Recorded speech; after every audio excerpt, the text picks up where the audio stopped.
Hello class. So today we are going to study about chapter 15 of class 12th bio which is biodiversity and conservation. सबसे पहले हम पढ़ेंगे biodiversity के बारे में। बायोडाइवर्सिटी है क्या? बायोडाइवर्सिटी दो वर्ड से बना हुआ है। सबसे पहले आ जाएगा बायो एंड डाइवर्सिटी। बायो का मतलब हो जाएगा लाइफ और डाइवर्सिटी का मतलब होता है वैराइटीज़ या फिर फॉर्म्स ऑफ लाइफ। अगर हम अपने पूरे यूनिवर्स की बात करें, हमारे पूरे यूनिवर्स में टोटल 8 प्लैनेट्स हैं। उनमें से सिर्फ एक ही ऐसा प्लैनेट है अर्थ विच सपोर्ट्स लाइफ। सो हम इन तीनों को मिलाकर अगर बायोडाइवर्सिटी की एक डेफिनेशन बनाएं तो उसे हम कहेंगे life which form on earth. हम एग्ज़ाम्पल्स की अब बात करेंगे। एग्ज़ाम्पल्स में आ जाएंगे plants, animals, trees, microbes, even every life form which you see all around you। अब हम अगर टर्म की बात करें, बायोडाइवर्सिटी की टर्म किसने दी है, तो ये टर्म दी थी वॉल्टर जी रोसन ने इन 1985 में। लेकिन इस वर्ड को सबसे ज़्यादा फेमस किया था एडवर्ड विल्सन ने। यानी कि रोसन ने सिर्फ टर्म दे दी बायोडाइवर्सिटी, लेकिन इस टर्म को बहुत ज़्यादा फेमस किया। सब लोग अगर बायोडाइवर्सिटी के बारे में जानते हैं तो वो एडवर्ड विल्सन की वजह से। हम तो बायोडाइवर्सिटी वर्ड को यूज़ कर रहे हैं, बायोडाइवर्सिटी टर्म को यूज़ कर रहे हैं, लेकिन बहुत सारी कंट्रीज़ ऐसी हैं जो बायोडाइवर्सिटी की जगह कोई और टर्म यूज़ करती हैं जिसे हम कहते हैं नेचुरल हेरिटेज। ये टर्म बहुत सारी कंट्रीज़ यूज़ करती हैं बायोडाइवर्सिटी की जगह। यूएसए उनमें से एक एग्ज़ाम्पल है। अब बायोडाइवर्सिटी को हम थोड़ा और समझने की कोशिश करें तो बायोडाइवर्सिटी अगर हम लेकर चले, हम कहेंगे कि अगर हम ड्राई डेजर्ट से होते हुए अगर हम ट्रॉपिकल रेन फॉरेस्ट की तरफ मूव करें,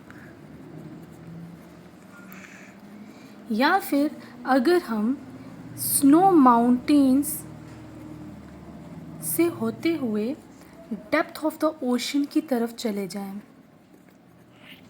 तो हम कह रहे थे कि अगर हम ड्राई डेजर्ट की बात करें या फिर हम ट्रॉपिकल रेन फॉरेस्ट की बात करें, दोनों जगह पर हमें बहुत सारी स्पीशीज़ मिलेंगी, लेकिन उन स्पीशीज़ में फ़र्क होगा। उन स्पीशीज़ में कहीं ना कहीं हमें वैराइटीज़ मिलेंगी। हो सकता है कि उनका साइज़, उन स्पीशीज़ का साइज़ अलग हो, उनकी शेप में चेंज आ सकती है। इनफैक्ट वो अपना इकोलॉजिकल रिलेशनशिप भी होगा, अलग अलग शो करेंगे। एग्ज़ाम्पल लेकर चले अगर हम रैट की, हमें डेजर्ट्स में भी रैट मिलेंगे, रेन फॉरेस्ट में भी रैट मिलेंगे, लेकिन उन रैट्स की स्पीशीज़ में वेरिएशन आएगी। साइज़ में वेरिएशन हो सकती है, शेप में वेरिएशन हो सकती है, इकोलॉजिकल रिलेशनशिप में वेरिएशन हो सकती है। अब उसी तरीके से आप माउंटेन्स और ओशन को लेकर चलिए, यहाँ पर भी हमें बहुत सारी स्पीशीज़ मिलेंगी और उनमें वेरिएशन मिलेगी। तो वेरिएशन कहें या हम बायोडाइवर्सिटी की बात करें तो बायोडाइवर्सिटी हम पूरी एक ग्लोबल को लेकर भी चल सकते हैं। हम ग्लोबली बायोडाइवर्सिटी की बात कर सकते हैं, या फिर हम सिर्फ एक पर्टिकुलर एरिया पर भी बात कर सकते हैं। हमें पर्टिकुलर एरिया की बात कर ले, अगर हम अपने एरिया की बात कर ले, हमें यहाँ पर भी बहुत सारी स्पीशीज़ मिल रही हैं और हमें पूरे ग्लोबली भी स्पीशीज़ मिल रही हैं। तो ग्लोबली भी बायोडाइवर्सिटी हमें मिलेगी। और अगर हम अपने कॉलोनी की बात करें, अपनी स्पीशीज़ की बात, अपने एरिया की बात कर रहे हैं, तो वहाँ पर भी हमें बायोडाइवर्सिटी मिलेगी। अब बायोडाइवर्सिटी हमारे पूरे ग्लोब में कितनी है, यानी कि पूरे अर्थ में कितनी बायोडाइवर्सिटी है, कितनी टोटल स्पीशीज़ हैं, और इंडिया में टोटल कितनी स्पीशीज़ हैं, इनके बारे में हम छोटा सा ओवरव्यू ले लेते हैं।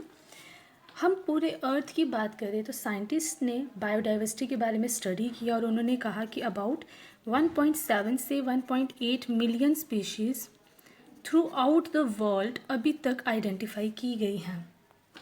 इसने जब बहुत सारी स्पीशीज़ को आइडेंटिफाई किया तो उन्होंने कहा कि 70% ऑफ द स्पीशीज़ जो हैं वो सिर्फ एनिमल्स हैं और अबाउट 22% आर प्लांट्स।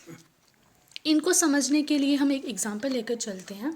हमारे पास 100 रुपीज़ हैं, हमने उस 100 रुपीज़ को खर्च किया और हमने 70 रुपीज़ की ले ली कैंडीज़ और 30 रुपीज़ की हमने ले लिया चिप्स।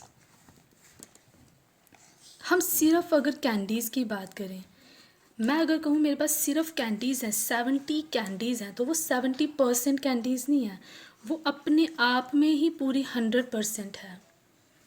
ठीक है, उसी तरीके से 70% एनिमल्स और 22% प्लांट स्पीशीज़ को आइडेंटिफाई किया इन्होंने पूरी वर्ल्ड से, लेकिन सिर्फ एनिमल्स अपने आप में क्या है, पूरा एक 100% है।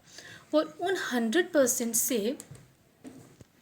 100% में से साइंटिस्ट ने कहा कि सिर्फ 70% इंसेक्ट्स प्रेजेंट हैं हमारी वर्ल्ड में। है ना कितनी इंटरेस्टिंग चीज़ की बहुत सारे एनिमल्स को उन्होंने आइडेंटिफाई किया, लेकिन पूरे के पूरे एनिमल्स नहीं है इस बायोडाइवर्सिटी में। सबसे ज़्यादा स्पीशीज़ जो प्रेजेंट हैं वो है इंसेक्ट की, यानी कि हमारे पूरे वर्ल्ड में इंसेक्ट्स का नंबर सबसे ज़्यादा है और पीछे जो 30% बचे वो आ जाएंगे हमारे बाकी एनिमल। चलिए अब हम आपके एनसीईआरटी की बुक में जाते हैं। आपकी एनसीईआरटी की बुक में साइंटिस्ट ने अपना रिकॉर्ड फाइंड आउट करके उन्होंने अपने पूरे जितने भी स्पीशीज़ प्रेजेंट हैं इस ग्लोब में, उन्होंने उन्हें कैटेगराइज किया 3 कैटेगरीज़ में, इनवर्टिब्रेट्स, वर्टिब्रेट्स एंड प्लांट्स। सबसे पहले हम इनवर्टिब्रेट्स की बात करें तो इनवर्टिब्रेट्स में कहा गया कि इंसेक्ट्स का नंबर सबसे ज़्यादा है, सबसे ज़्यादा इंसेक्ट्स हैं, उससे कम बाकी एनिमल ग्रुप्स आ जाएंगे, then mollusc and then crustaceans. इसी तरीके से वर्टिब्रेट्स में सबसे ज़्यादा नंबर फिशेस का, देन हमारा सेकेंड नंबर पर आ गया बर्ड्स, फिर reptiles, amphibians and then mammals.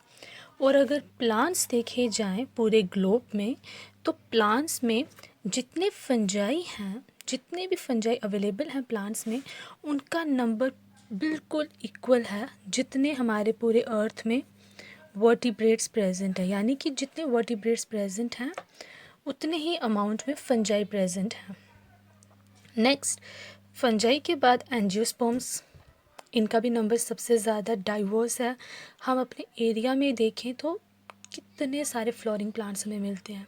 सिर्फ हमारा एरिया क्यों, हम कहीं पर भी चले जाएं हमें एंजियोस्पर्म्स तो बहुत ज़्यादा अमाउंट में मिलते हैं। फिर उसके बाद आ जाते हैं algae, then mosses, ferns and then lichens. तो इस तरीके से इनका नंबर वेरी किया गया है। आज के लिए बस इतना ही। Thank you so much.